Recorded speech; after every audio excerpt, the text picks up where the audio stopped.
ကိုယောကြားကတခြားမိမတယောက်ကိုအိမ်ခေါ်လာတဲ့အခါဒေါသထွက်သွားတဲ့အန်နာကတင်းနက်ကိုအမြင်ဆွဲယူပြီးသူမယောကြားရဲ့ခေါင်းပေါ်ကဥထုတ်ကိုပစ်ချလိုက်ပါတယ်ဒါကိုမြင်လိုက်ရတဲ့အချိန်မှာသူမယောကြားမတ်တယောက်အရန်ကိုဒေါသထွက်သွားခဲ့ပါတယ်မတ်ကအန်နာကိုပြန်ပြီးအပြစ်ပေးဖို့ကြိုးစားခဲ့ပေမဲ့မယုံနိုင်စရာကတော့သူမရဲ့တံပြန်တိုက်ခိုက်မှုတွေအောက်မှာမတ်တယောက်လုံးဝကိုအလဲကွဲဖြစ်သွားခဲ့တာပါပဲအဲ့ဒီအချိန်မှာမတ်ကဒီအခြေအနေကိုလုံးဝမယုံကြည်နိုင်သေးပါဘူးဘာလို့လဲဆိုတော့အန်နာကသူ့ကိုလက်ထပ်ပြီးကလေးကအိမ်မှာအမြဲတမ်းတိတ်တိတ်ဆိတ်ဆိတ်နဲ့စကားနားထောင်နေရိုးရဲတဲ့အင်ရှင်မလေးတယောက်ဖြစ်ပဲနေထိုင်ခဲ့တာကိုဒါကြောင့်လဲအန်နာကသူ့ကိုဘယ်တော့မှပြန်လည်ခုခံနိုင်မှာမဟုတ်ဘူးလို့သူကအပြည့်အဝယုံကြည်ထားခဲ့တာပါဒါပေမဲ့ထင်ထားတာနဲ့လုံးဝမတူပဲနောက်ဆက်ကန်ပိုင်းလေးမှာတင်သူထင်သေးခဲ့တဲ့ဇနီးတီရဲ့လက်တီးချက်တွေအောက်မှာတင်မလောက်ရိုက်ခံလိုက်ရပါတော့တယ်အဲ့ဒီတော့မှပဲအန်နာဆိုရဲ့မိမကတကယ်တမ်းဘယ်လောက်တောင်အင်အားကြီးမှလဲဆိုတာကိုသူသဘောပေါက်သွားခဲ့ပါတယ်တကယ်တော့အန်နာကတာမန်မင်းကလေးတယောက်မဟုတ်ပါဘူးသူမကအရန်ကိုအင်အားကြီးမှပြီးခေါ်စာတိတ်ကမကြီးမှတဲ့စစ်တပ်မိသားစုနောက်ခံကနေဆင်းသက်လာခဲ့တာပါငယ်စဉ်ကလေးကဖခင်ဖြစ်သူနဲ့အတူစစ်ပွဲတွေအများကြီးကိုလိုက်ပါဆင်နွှဲခဲ့ဘူးပါတယ်ဒါပေမဲ့ဒီနေ့မှာတော့ကံကြမ္မာဆိုးကြီးကသူမတို့မိသားစုစီကိုရောက်လာခဲ့ပါတယ်ဖခင်ဖြစ်သူဟာရက်ဆက်ကြမ်းကြုတ်လာတဲ့စစ်ပွဲတစ်ခုမှာကြာဆုံးသွားခဲ့ပါတယ်ဒီသတင်းကိုကြားကြချင်းမှာပဲမိခင်ဖြစ်သူဟာတောကလုံးဆိုပြီးတွေးရန်ကကွယ်လွန်သွားခဲ့ရပါတယ်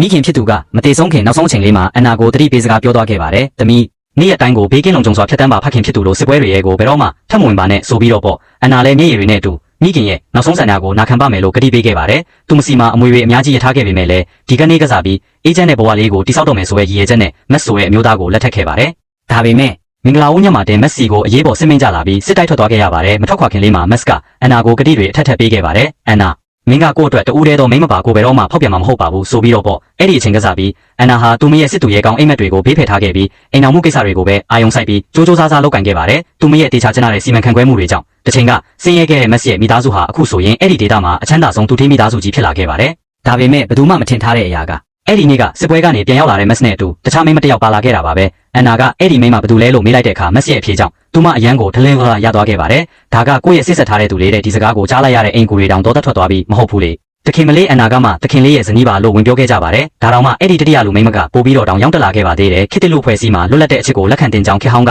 အတွေးခေါ်တွေနဲ့ချုံနှောင်ထားတင်ကြောင်းနဲ့မက်စ်အနေနဲ့သူကြိုက်တဲ့လောက်မိန်းမယူခွင့်ရှိကြောင်းဝင်ပြောပါတော့တယ်မက်စ်ကိုတိုင်းကလည်းသူတို့နှစ်ယောက်ကချစ်နေကြပြီဖြစ်ကြောင်းနဲ့အဲ့ဒီမိန်းမကသူ့နောက်ကိုစစ်ပွဲတဲ့အထိလိုက်လာခဲ့တာကိုချီးကျူးပြောဆိုနေပါသေးတယ်အန်နာကမြင့်မြတ်တဲ့မိသားစုကဆင်းသက်လာပေမဲ့လည်းမက်စ်ကတော့သူမကိုပေးခဲ့တဲ့ဂတိတွေကိုလုံးဝကိုရစ်လျူရှုလိုက်ပါပြီမင်္ဂလာဆောင်တဲ့နေ့ကဂတိတွေအကုန်လုံးလေရဲလွင်သွားခဲ့ပြီးယောကြားဖြစ်သူရဲ့ရဲရဲဆက်ဆက်တစ္ဆာဖောက်မှုကိုခံလိုက်ရတဲ့အန်နာဟာနှလုံးကွဲမတက်ခံစားလိုက်ရပါတယ်အန်နာကဒါဆိုကျွန်မကတော့ဥပဒေမှာတလင်တများစနစ်လို့ပြဋ္ဌာန်းထားတယ်မဟုတ်ဘူးလားလို့မေးလိုက်ပါတယ်ဒါကိုမက်စ်ကအရှက်မရှိရဲ့မျက်နှာနဲ့ကိုတို့ကိုလက်ထပ်ပြီးသွားရင်မင်းကဒီအိမ်မှာအိမ်ဖော်အဖြစ်ဆက်နေလို့ရပါတယ်လို့ပြန်ဖြေလိုက်ပါတယ်အန်နာလုံးဝကိုမယုံနိုင်အောင်ဖြစ်သွားခဲ့ပါတယ်သူမကဒီမိသားစုကြီးဝါလာဖို့အတွက်အရာအလုံးကိုပေးဆက်ခဲ့ပြီးမှနောက်ဆုံးမှာတော့အတုံးမောက်ခံပြီးစွန့်ပစ်ခံလိုက်ရတာပါတကယ်ပြဿနာကအခုမှစတာပါအန်နာကဒေါသထွက်သွားပြီးပြတ်သားတဲ့ဆုံးဖြတ်ချက်ကိုချလိုက်ပါတယ်ဧည့်သည်တွေကိုအကုန်ပြန်လွတ်ဖို့အိမ်ကူတွေကိုအမိန့်ပေးလိုက်ပြီးမိသားစုဝင်အားလုံးကိုအိတ်ခမ်းမကြီးတဲ့စုခိုင်းလိုက်ပါတယ်ပြီးတော့မက်စ်ကိုတီတီငိမ့်ငိမ့်နဲ့ပဲကွာရှင်းချင်တယ်လို့ပြောလိုက်ပါတယ်မက်စ်ကဒေါသတကြီးနဲ့ဘာလို့ကွာရှင်းချင်တာလဲလို့မေးတဲ့အခါအန်နာမဖြေခင်မှာပဲဟိုမိန်းမကဝင်စော့ဖတ်ပါတော့တယ်အန်နာကမက်စ်ကိုအပြစ်ရှိတယ်လို့ခံစားရအောင်လုပ်ချင်နေတာပါကွာရှင်းမယ်လို့အကြောင်းပြပြီးချင်းချောက်ရတာကိုကျွန်မသိနေတယ်တဲ့